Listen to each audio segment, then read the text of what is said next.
देखें सवाल कह रहा है यहाँ पर कोई जो धन है वह 15 वर्ष में अपने का दोगुना हो जाता है, तो वहां पर वार्षिक दर क्या होगी, यही तो प्रश्न किया गया है। पहले इस सवाल के पहले कुछ बातें हैं जो समझ लेते हैं। जैसे कोई धन की बात कर रहा है कि अपने का दोगुना हो जाता, तो इसका मतलब क्या होता है, पहले हमें ये समझना है कि माने एक मूलधन होता है और दूसरा मिश्र धन होता है। सवाल ने कहा कि कोई धन 15 वर्ष में अपने का दोगुना हो जाता है, या 20 वर्ष में अपने का दोगुना हो जाता है, या 30 वर्ष में अपने का दोगुना हो जाता है। तो इसका मतलब ये है कि अगर हम 100 रुपया जमा कर रहे हैं तो वो 200 रुपया हो रहा है, या 200 रुपया जमा कर रहे हैं तो वह 400 रुपया हो रहा है। सवाल ये कहता है यही है दोगुना। या हम 1 रुपया जमा कर रहे हैं तो वह होता क्या है, 2 रुपया। क्लियर है? अब चाहे तो हम सूत्र का प्रयोग कर सकते हैं, और नहीं तो फिर हम तराजू का ही इस्तेमाल करें। ज्यादातर होता क्या है, तराजू में सब लोगों को रटाए हैं कि जो साधारण ब्याज होता है उसके सामने हमें दर और समय दोनों का गुणा करके लिखना होता है ना। और जो मूलधन होता है वह सदैव 100% के सामने होता है। यही तो बात बताएं। अच्छा, अब यहाँ पर अगर यही प्रश्न कर दिया जाए कि सवाल ने कहा 15 वर्ष में अपने का दोगुना हो जाता है, और दोगुना हो जाता है तो यहाँ पर दोगुना वाले ही फार्मूले हैं। अब चाहे सवाल इससे लगाओ, चाहे इससे लगाओ, चाहे इससे लगाओ, अगर हम इसको उठाते हैं तो सवाल ने कहा कि यदि 100 रुपया मूलधन है तो मिश्र धन 200 रुपया, तो बोलो ब्याज कितना रुपया बना, 100 रुपया। क्लियर है? बात क्लियर है ना। अब कहता है कि भाई मूलधन के सामने सदैव क्या रखो, मूलधन के सामने सदैव क्या रखो, 100% रखो, है ना। और ब्याज कितना रुपया बना है, ब्याज कितना रुपया बना है, 100 रुपया ही बना है ना। ब्याज कितना रुपया बना, 100 रुपया बना है। और 100 के सामने क्या रखना है, सवाल ने कहा भाई ये तुम्हारा मूलधन है, ये बात समझना, ये तुम्हारा मूलधन है और ये तुम्हारा ब्याज है बराबर, तो क्या हुआ, है बराबर तो क्या हुआ, मूलधन के सामने तुम्हें 100 रखना है, ब्याज के सामने वर्ष का दर से गुणा करके रखना है। वर्ष तो हमें 15 पता है, लेकिन वर्ष हमें पता है लेकिन हमें दर नहीं पता है, तो दर को 1 मान लो और 1 का गुणा 15 से करके 15 1 रख सकते हो। देखो 100 से 100 कटा, 15 के सामने 100 है तो 5 से काट दो, 5 से ही 15, तो 5 से काटोगे 20 हो जाएगा। हमें x का मान निकालना, 3 देखो गुणे में है, इधर आएगा भाग में हो जाएगा, और भाग करोगे तो 3 छंग 18, बचा क्या 2/3, और यही तुम्हारा जवाब। यह देखो इस पर भी निकला है और यही इस पर भी निकलेगा, यही इस पर भी निकलेगा, वह चाहे इतना हो। जैसे अब यहाँ पर हमने कहा, यहाँ पर ध्यान देना, एक पॉइंट देखने को मिलता है कि अगर कोई मूलधन है और कोई मिश्र धन है, सवाल कहता है कि 15 वर्ष में या 20 वर्ष में या 25 वर्ष में अपने का दोगुना हो जाता है। दोगुना कहे तो इसका मतलब क्या होता है, दोगुना का मतलब मूलधन 1 रुपया तो मिश्र धन 2 रुपया है, इसी को कहते हैं दोगुना, है ना, 2 गुना। अगर हम कहते हैं 3 गुना का मतलब है 1 रुपया तो 3 गुना, इसे कहते हैं 3 गुना, है ना, 3 गुना। तो ऐसी दशा में देखें 4 गुना की बात कहें तो 1 रुपया मूलधन तो 4 रुपया मिश्र धन, इसे कहते हैं 4 गुना।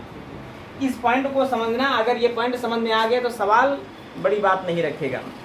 देखें अगर इस पर भाई 15 वाले को देख चुके हो, 20 वर्ष वाले को देख लो, यहाँ पर देखें 2 गुना कहे हैं तो ब्याज तुम्हारा 1 रुपया बना, 3 गुना कहें तो ब्याज तुम्हारा 2 रुपया बना, 4 गुना कहें तो ब्याज तुम्हारा 3 रुपया बना। अर्थात जब गुना से संबंधित कोई प्रश्न उठे तो मूलधन को सदैव 1 रुपया मानना, मूलधन को सदैव 1 रुपया मानना। बात क्लियर है?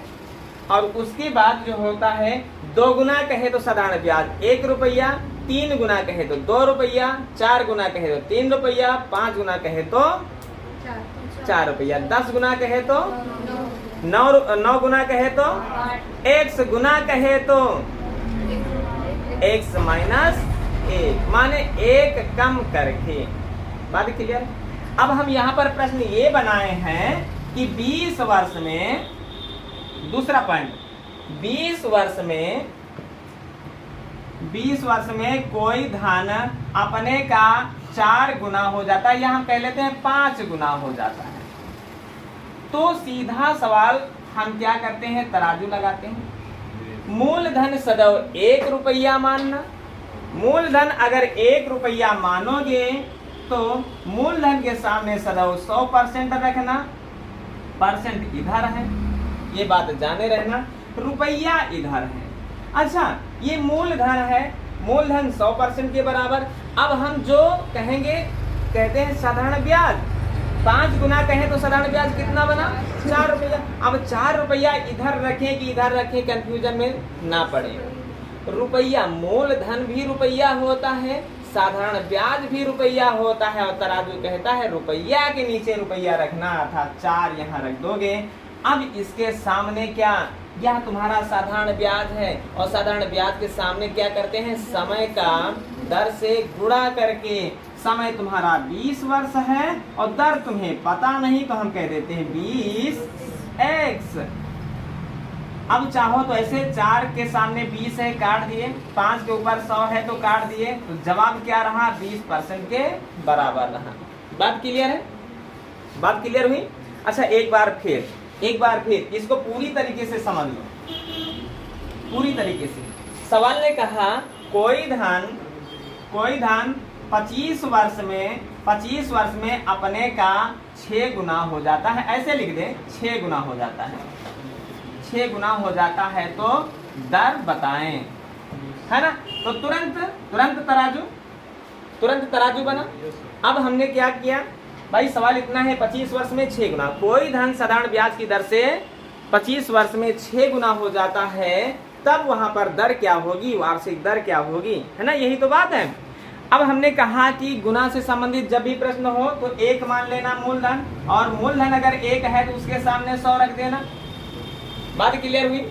फिर उसके बाद कहता है गुना, 6 गुना कहे तो ब्याज कितना, 5, और 5 रख देना, और उसके सामने दर का समय से गुणा। दर है पता नहीं, 25 समय है तो 25x हो जाएगा।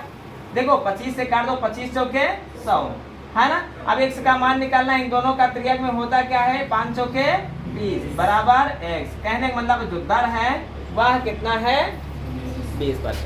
तो पहला जो सवाल हुआ था कि 15 वर्ष में कितना गुना कह रहा था, 15 वर्ष में कितना गुना, 2 गुना। उसका जवाब तुम्हें मिल गया होगा इसी प्रश्न में, है ना। 15 वर्ष में कह रहा है, 15 वर्ष में कह रहा है, और 2 गुना की बात कर रहा है, 2 गुना की बात कर रहा है, तो समझो तराजू बनाए, और 1 रुपया मूलधन है, ये 100% के बराबर है, 2 गुना की बात कर रहा है, तो ब्याज 1 रुपया रखेंगे, और इसके सामने 15 का x से गुणा करेंगे। 5 का 3 से गुणा, 15 को 3 से काटेंगे, नहीं 5 से काट देते हैं तो 3 हो जाता है, और यहाँ पर काटेंगे तो 20 हो जाएगा। अब देखें ये 3x है, 3x का 1 से गुणा होगा तो 3x होगा, और बराबर इसका गुणा होगा तो 20 से कम 20 होगा, है ना। x का मान निकालना है, 3 गुणेगा इधर जाएगा, भाग का हो जाएगा, 3 छंग 18 बचा क्या 2, और 3 से भाग कर रहे हैं, यही परसेंटेज दर है। बोलो अभी कोई दिक्कत हुई है? तो फिर ये सवाल लग जाएंगे, अगर लग जाए तो 2-3 सवाल लगाते हैं और फिर आगे बढ़ जाते हैं, है ना। चलो लिखो अगला प्रश्न। देखिए प्रश्न क्या कह रहा है भाई, कह रहा है 10% वार्षिक दर से कितने वर्षों में 4 गुना होगा, है ना। 10% वार्षिक दर से, यहाँ पर तो दर दी गई है, समय पूछा गया शायद, है ना। कह रहा है 10% वार्षिक दर से कितने वर्षों में 4 गुना होगा, तो कोई दिक्कत की बात नहीं है। 4 गुना होगा तो इसका मतलब है, गुना से संबंधित सवाल में 1 रुपया क्या मानते हैं, मूलधन मानते हैं। मूलधन 1 रुपया, तो इसके सामने कितना परसेंट रखेंगे, 100%। क्लियर है? अब 4 गुना की बात कर रहा है, 4 गुना का मतलब क्या होता है, 3, है ना, 3 रखें। क्लियर है? और 3 के सामने दर का समय से गुणा। यहाँ पर दर 10% दी गई है, समय पता नहीं है, उसे पता करना है, तो उसे x मान लो, 10 का x से गुणा करोगे 10x। क्लियर है? 10x। 0 ने 0 को उड़ा दिया, त्रियक में हुआ गुणा, 3 0 बन के तैयार हो गए। क्लियर है ना। जवाब तुम्हारा कितना वर्ष हुआ, 20 वर्ष हुआ। क्लियर है? चले अगला प्रश्न। भाई सवाल कह रहा है कि कोई धन है वह 20 वर्ष में कह रहा है 2 गुना हो जाएगा, तो कह रहा है कितने वर्ष में, है ना, कितने वर्ष में कह रहा है 4 गुना हो जाएगा। पहले इसको फुल तरीके से समझ लेते हैं, है ना। माना कि गुना से संबंधित हमने कहा कि जो दर हो मूलधन होता है वो सदैव 1 माना जाता है। तो पहले वाले पॉइंट से हम दर निकाल लेते हैं भाई। 2 गुना है तो इसका मतलब है मूलधन हमारा 1 रुपया होगा, मूलधन हमारा 1 रुपया होगा, तो इसका मतलब 1 रुपया ये 100% के बराबर है। बात को समझना। और उसके बाद सवाल ने कहा क्या, 2 गुना हो जाता है तो 2 गुना का मतलब 1 रुपया 2 बन जाता है, तो इसका मतलब ब्याज तुम्हारा 1 रुपया, और यह ब्याज तुम्हारा, ब्याज के सामने दर का समय से गुणा करके, दर हमें पता नहीं, समय 20 वर्ष है तो 20 का 1 से गुणा कर देते हैं, है ना, तो 20 पंजे 100। जवाब क्या रहा, 5%। इसी दर से कह रहा है कोई धन 4 गुना कितने वर्षों में होता है ना। तो दूसरा तराजू हम बना लेते हैं। 4 गुना का मतलब है 1 रुपया तुम्हारा मूलधन बनेगा, ये रहेगा 100% के बराबर, है ना। अब सवाल कहता है कि भाई 4 गुना जब बनेगा तो बोलो 4 गुना में जो ब्याज बनेगा वो कितना रुपया बनेगा, 3 रुपया बनेगा, 3 रुपया बनेगा। दर तो तुम्हारी 5% है, कह रहा है कितने वर्ष का मतलब समय पूछा जा रहा है, समय पूछा जा रहा है, तो 5 का 1 से गुणा करेंगे तो 5 1 हो जाएगा, और 5 से 3 नहीं कट रहा है, ऊपर काट दें संख्या, तो 5 दूनी 10, 0 का 0, और क्रिया में गुणा होगा तो 20 से 60। क्लियर हुई। अब इसको डबल तराजू से नहीं, एक तराजू से तोलो। और वो कैसे, सवाल को समझो। यहाँ पर है ना, डबल तराजू के बजाय एक तराजू से सवाल को हल करते हैं। सवाल कहता है 20 वर्ष में, सुनो तो, सुनाएगा, कहे 2 गुना तो सामने रखना 1, कहे 3 गुना तो सामने रखना 2, कहे 4 गुना तो सामने रखना 3, कहे 5 गुना तो सामने रखना 4, कहे जितने गुना तो रखना उससे कम। बात क्लियर है। यहाँ पर कह रहा 20 वर्ष में 2 गुना का मतलब है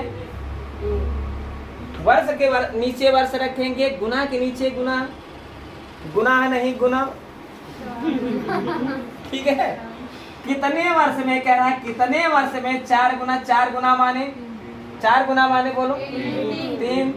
1 से गुणा भाग करने की जरूरत नहीं, त्रियंग में गुणा होगा तो 20 तैया 6 0। बोलो क्या दिक्कत है भाई, एकदम सरल सवाल रहा ना।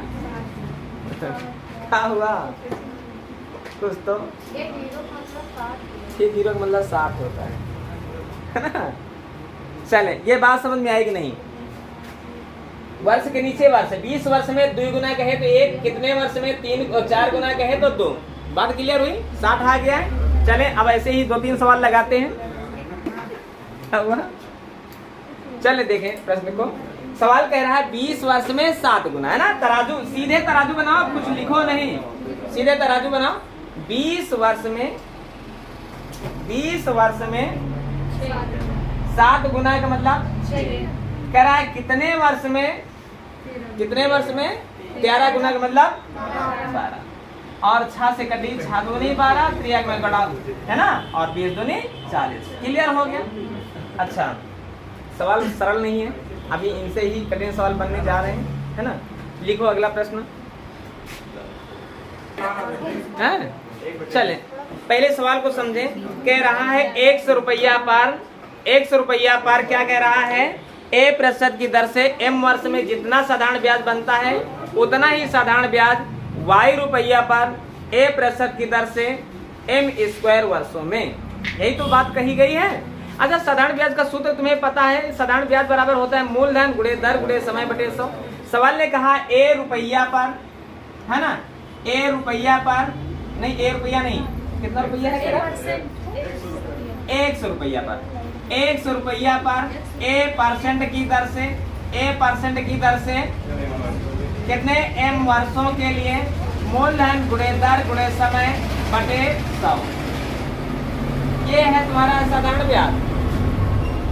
जितना साधारण ब्याज यहाँ पर बना उतना ही साधारण ब्याज कह रहा है Y रुपया पर, उतना ही ब्याज कह रहा है Y रुपया पर A% की दर से एम स्क्वायर का मतलब होता है एम गुणे एम बटे 100।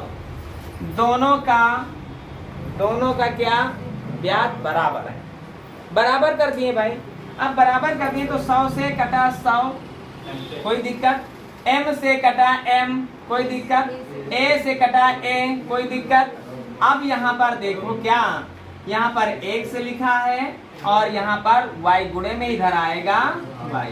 भाई x अनुपात y बराबर पूछा जा रहा है, तो अब उधर बचा क्या m और इधर कुछ नहीं बचा। कुछ नहीं मतलब 1 बचा होता है, या तुम ना मानो कि कुछ बचा है, किसी संख्या के नीचे बटा 1 लिख लेते हैं।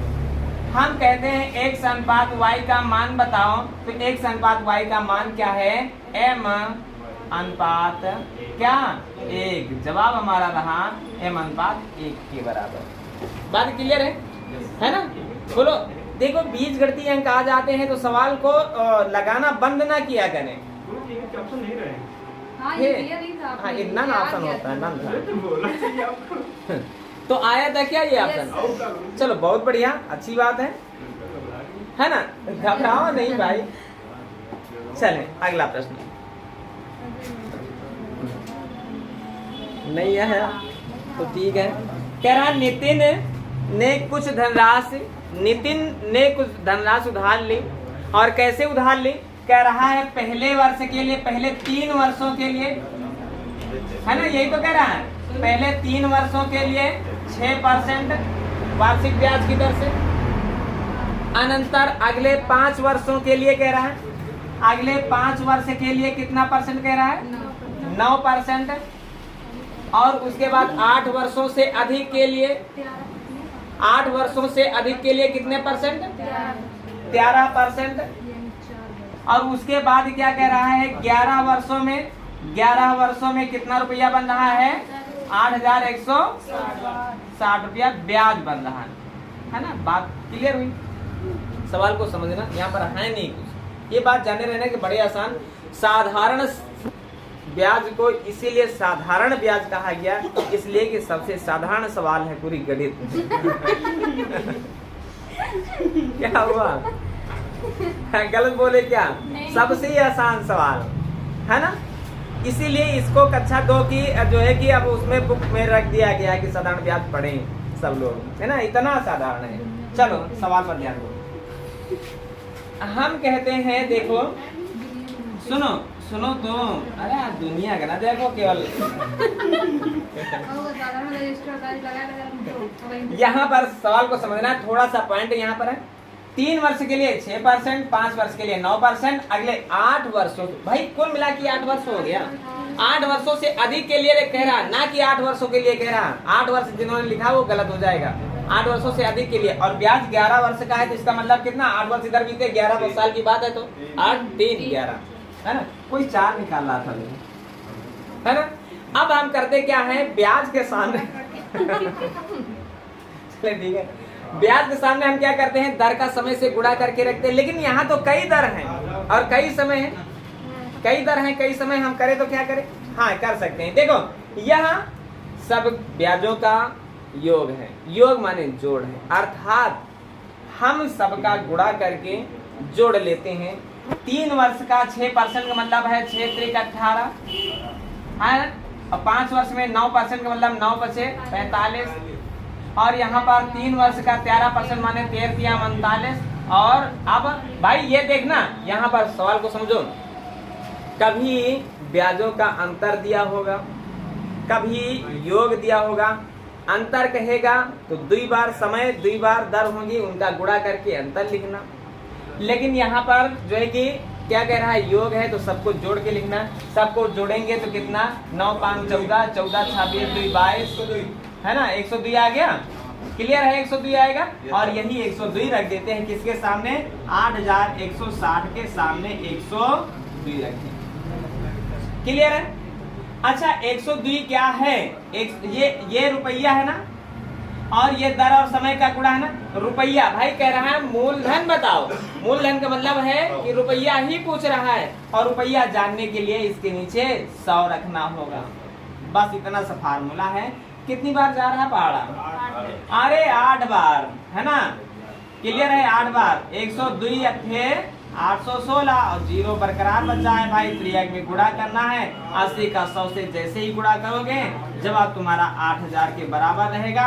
अर्थात नितिन ने कितना रुपया उधार लिया था? 8000 रुपया उधार लिया था। यह बात यहाँ पर केवल समझने वाली है। अगर यहाँ पर ब्याजों का अंतर दिया है तो यहाँ पर जो है कि जोड़ने के बजाय घटाते हैं। अगर जो है कि योग दिया है तो घटाने के बजाय हम जोड़ते हैं। बस योग दिया है तो जोड़ रखना, किनका? दर और समय के गुणनफल का। अंतर दिया है तो अंतर लिखना, योग दिया है तो योग लिखना। बात क्लियर हुई राहुल? बात समझ में आ गई? चले फिर अगला प्रश्न हल करते हैं।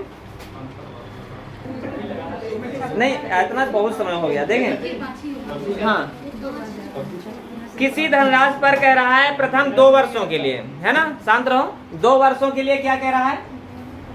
2 वर्ष की बात कर रहा है। 2 वर्षों के लिए 4% कह रहा है। फिर अगले 4 वर्ष के लिए कितना है? 6% है। फिर 6 वर्ष से अधिक के लिए कितना है? 8%। और फिर पूरे 9 वर्ष का जो ब्याज बनता है वो कितना रुपया है? 1100 कितना है? 1120 है। 1120 रुपया। अब देखो यहाँ पर क्या कह रहा है? 9 वर्ष का ब्याज है, माने 9 वर्ष की बात करेंगे। 4 2 6 साल इधर बीत गए, बचा क्या? 3। कहने का मतलब 3 वर्ष तक 8% की दर से दिया गया है ना? तो 1120 को हम क्या रखेंगे भाई? तराजू पर रखेंगे 1120। और 1120 ये ब्याज है, ब्याज के सामने दर और समय का गुणा करके रखेंगे। दर और समय का गुणा करें भाई। 4 दूनी 8 हो गया, 6 चौके 24 हो गया, फिर 8 त्रिक 24 हो गया, है ना? 24 दूना 48, 48 में 8 जुड़ा तो 56। क्लियर है भाई? योग है तो योग रखते हैं। अब क्या है? मूलधन निकालना है तो मूलधन के लिए 100 रखेंगे भाई। 56 दूना 112 है और त्रियाग में गुणा करेंगे भाई। देखो डबल जीरो, यहाँ पर 1 जीरो, कुल मिला के 3 जीरो हुआ। 2 1 का 2। जवाब तुम्हारा रहा कितने के बराबर? ये सवाल आ ही जाने हैं, आ जाएंगे। थोड़ा सा परिवर्तन किया जाए। चलें अगला प्रश्न हल करें। देखें भाई, सवाल कहता है क्या? प्रताप ने अरुण से कोई धनराशि उधार ली और धनराशि उधार कैसे ली? कह रहा है प्रथम 3 वर्ष के लिए 12%, है ना? प्रथम 3 वर्ष के लिए कह रहा है, प्रथम 3 वर्ष के लिए 12%, यही तो कह रहा है पहला पॉइंट। फिर अगले क्या कह रहा है? फिर अगले 5 वर्ष के लिए कितना परसेंट है? 16%। क्लियर है? फिर 8 वर्षों से अधिक के लिए कितना परसेंट है? 20%। और उसके बाद बात न करो, ये 11 वर्ष की बात है शायद। 11 वर्ष की बात है और 11 वर्ष में कितना रुपया ब्याज बन रहा है? देखो 6080 ब्याज नहीं बना है, सवाल को वहीं पर समझना है। कह रहा है ब्याज मूलधन से 6080 रुपया अधिक हो जाता है। अर्थात मूलधन तुम्हारा 100 रुपया है तो ब्याज जो है इससे जो है कि 6080 रुपया अधिक, माने 100 प्लस 6080 रुपया हो जाता है। बात ये कही गई है, इसी बात को तो समझना है। क्वेश्चन ने अभी तक जो क्वेश्चन हो रहे थे वो कहता था कि 6080 रुपया या 1120 रुपया या 1300 रुपया ब्याज हो जाता है, लेकिन यहाँ पर क्या कह रहा है? 6080 रुपया ब्याज मूलधन से अधिक हो जाता है। तो मूलधन को हम 100 मान लें और ब्याज को इतना रुपया मान लें, लेकिन यहाँ पर हमें वर्ष लिखना है। कैसे? 11 वर्ष पूरे की बात करा है तो 5 3 8 उधर चले गए तो 8 3 11, है ना? यहाँ तक तो बात क्लियर थी। अब हम कहते हैं तराजू बनाएं और तराजू में कहते हैं ब्याज लिखें, तो ब्याज 6080 जो लोग लिख रहे हैं वही गलत कर रहे हैं। 6080 अधिक का मतलब होता है ऐसे लिखें। और ब्याज के सामने कहते हैं दर का समय से गुणा करके लिखा जाता है, तो दर का समय से गुणा करके भाई लिख दे 12 3 36, है ना? 16 5 80, है ना? 20 3 60 और कुल मिला करके क्या जोड़ करके, ये के जोड़ है भाई, इतने सालों का ब्याज है तो 6 का 6 रख देते हैं, 8 6 14 15 16 17 रख देते हैं। कहीं जोड़ गलत तो नहीं हुआ? और अब कहते हैं मूलधन, मूलधन के लिए 100 रखना होगा और 100 के लिए तुम्हें मूलधन तुमने 100 माना है तो भाई 100 रखो। अब इसी को काट देते हैं, काट दो भाई। यहाँ पर देखो 100 का इससे गुणा होगा, इसका इससे गुणा होगा, 176 का 100 से गुणा होगा तो 176 100 हो जाएगा, 176 100 हो जाएगा। कोई दिक्कत है? और उसके बाद सवाल कहता है कि देखो सवाल कहता है यहाँ पर कि इसका इससे गुणा हो जाएगा तो 100 का 100 से गुणा होगा तो 100 100 हो जाएगा, 100 100 हो जाएगा। क्लियर है? और प्लस 100 का इससे गुणा होगा तो 6080 को 100 से जब गुणा करेंगे तो डबल जीरो बढ़ेंगे। क्लियर है? अब 100 यहाँ पर प्लस का है, बराबर के इस बार आएगा तो घटेगा, और घटेगा 176 x से 100 x, तो बचा क्या 76x, और 76x बराबर उधर बचा क्या 608 000। 6 के पहाड़े में कब 8 आता है? जब छठिया 48 होता है तो 48 है ना, 8 बढ़ जाएगा, 8 से 48 के 8 हासिल 4, 8 से 56, 56 में 4 जुड़ा तो 60, इसका मतलब 8 बार कहानी। क्लियर है? और यहाँ पर 3 जीरो बरकरार बचे हैं, अर्थात मूलधन हमारा कितना निकला है 8000 रुपया निकला है, ना कि 10,000। क्लियर हुआ? बोलो कहीं पर है ऐसा जो नहीं समझ में आया है? अब आ गया कि नहीं आ गया? चलें फिर, अब समय भी समाप्त हो रहा है, नहीं अब समय समाप्त हो गया।